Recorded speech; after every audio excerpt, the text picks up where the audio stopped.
नमस्कार बच्चों, बहुत बहुत स्वागत है आपका हिंदी साहित्य जगत में। बच्चों, हम पढ़ रहे थे पूरक पुस्तक कृतिका भाग 1 में संकलित जगदीश चंद्र माथुर जी द्वारा विरचित एकांकी रीढ़ की हड्डी।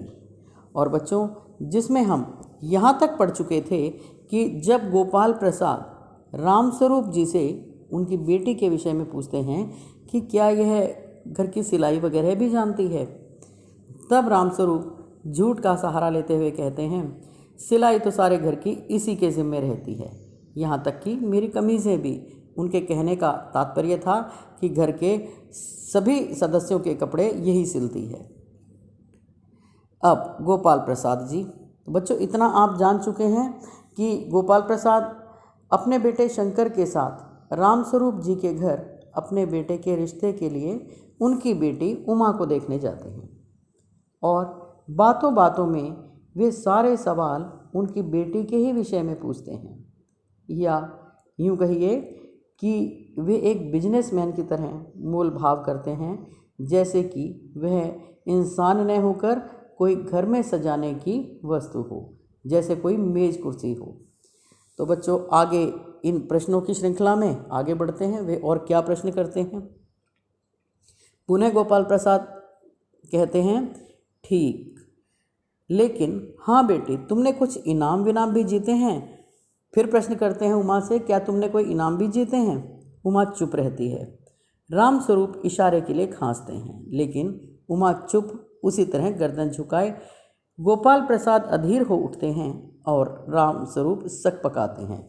तो स्थिति कैसी हो जाती है बच्चों। गोपाल प्रसाद चाहते हैं उमा उनके प्रश्न का जवाब दे, लेकिन उमा उनके प्रश्न का कोई उत्तर नहीं देती, चुपचाप गर्दन झुकाए बैठी रहती है। पिता चाहते हैं वह कुछ जवाब दे, अन्यथा उनका अपमान हो जाएगा, लेकिन उमा उसी प्रकार चुप रहती है, कुछ नहीं बोलती। पुनः रामस्वरूप कहते हैं, जवाब दो उमा। फिर गोपाल प्रसाद से हैं, जरा शर्माती है। इनाम तो इसने अपनी बात को, अपनी झेप को मिटाने के लिए वो इतना ही कहते हैं।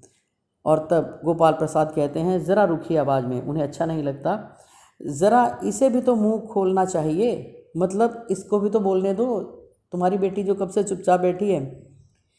रामस्वरूप, उमा देखो आप क्या कह रहे हैं, जवाब दो न। उमा, अब उमा को लगा कि उसे कुछ कहना चाहिए, तब वह बोलती है हल्की लेकिन मजबूत आवाज़ में, क्या जवाब दूं बाबूजी। जब कुर्सी मेज़ बिकती है तब दुकानदार कुर्सी मेज़ से कुछ नहीं पूछता, सिर्फ खरीदार को दिखा देता है।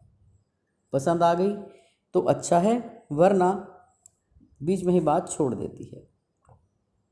रामस्वरूप इतना सुनकर चौंक जाते हैं और चौंक कर खड़े हो जाते हैं। उमा उमा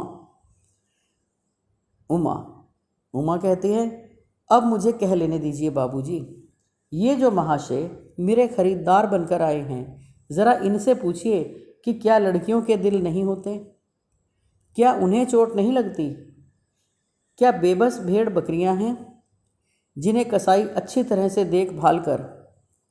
अब जितनी भी ये बातें उमा ने कही बच्चों, पूरे आत्मविश्वास से कही और सत्य कही। गोपाल प्रसाद सुनकर उन्हें क्रोध आ जाता है, ताव में आ जाते हैं और कहते हैं, बाबू रामस्वरूप, आपने मेरी इज्जत उतारने के लिए मुझे यहाँ बुलाया था। उमा, अब रामस्वरूप तो नहीं बोलते, लेकिन उमा जवाब देती है तेज़ आवाज़ में, जी हाँ, और हमारी बेइज्जती नहीं होती जो आप इतनी देर से नाप तोल कर रहे हैं। और ज़रा अपने इन साहबजादे से पूछिए कि अभी पिछली फरवरी में ये लड़कियों के हॉस्टल के इर्द गिर्द क्यों घूम रहे थे और वहाँ से कैसे भगाए गए थे। अब उमा को गुस्सा आ जाता है और वह जो इतनी देर से उनका पुत्र भी चुप बैठा था और जिनके विषय में उमा अच्छी तरह से जानती थी, अब वो उन्हीं के सामने उसकी पोल खोलती है कि किस प्रकार से यह लड़कियों के हॉस्टल के आसपास घूमता हुआ वहाँ से भगाया गया था, मतलब उसका चरित्र भी अच्छा नहीं है। शंकर, बाबूजी चलिए। झेप जाता है शंकर और पिता से चलने के लिए कहता है। गोपाल प्रसाद, लड़कियों के हॉस्टल में क्या तुम कॉलेज में पढ़ी हो?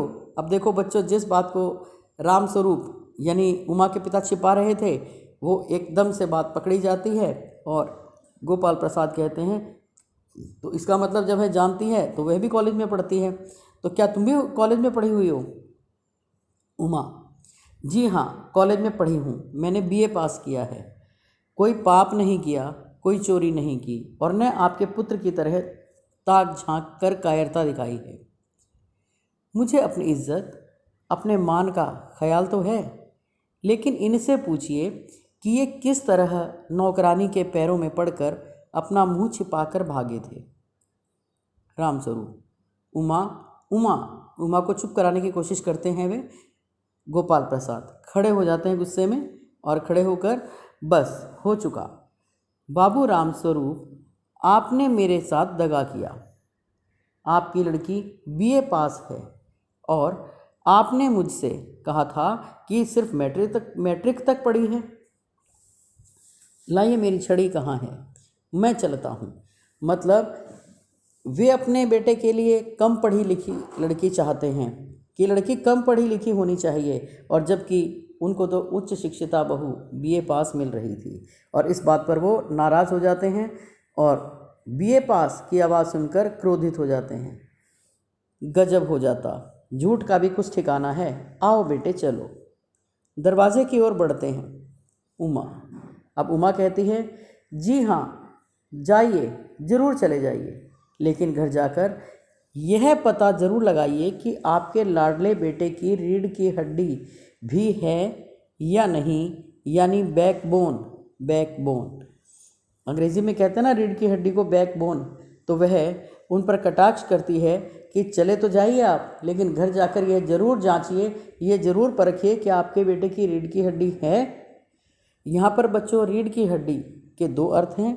एक तो उसकी रीढ़ की हड्डी झुकी हुई थी ही, शारीरिक रूप से भी, देखने में भी वह हड्डी झुकी हुई थी, उसकी संतुलित नहीं थी, और दूसरा उसका चरित्र भी ठीक नहीं था, चरित्रहीन था वह।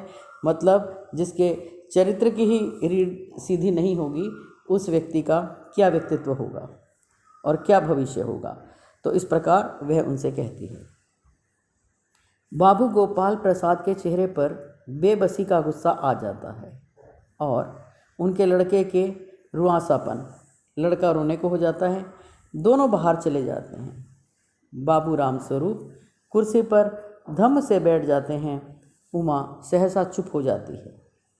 प्रेमा का घबराहट की हालत में आना, और तभी उमा की माँ यानी प्रेमा घबराती हुई वहाँ आ जाती है और प्रेमा कहती है, उमा रो रही है। बेटी का रोना देख माँ परेशान हो जाती है और यह सुनकर रामस्वरूप खड़े हो जाते हैं।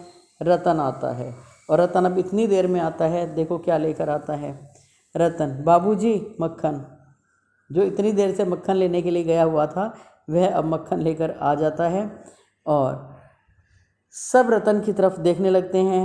पर्दा गिरता है। तो इस प्रकार बच्चों ये हमारी एकांकी पूर्ण हो गई और आज के लिए इतना ही। कल पुनः मिलते हैं और तब हम प्रश्नों पर चर्चा करेंगे विस्तार से। तब तक के लिए धन्यवाद।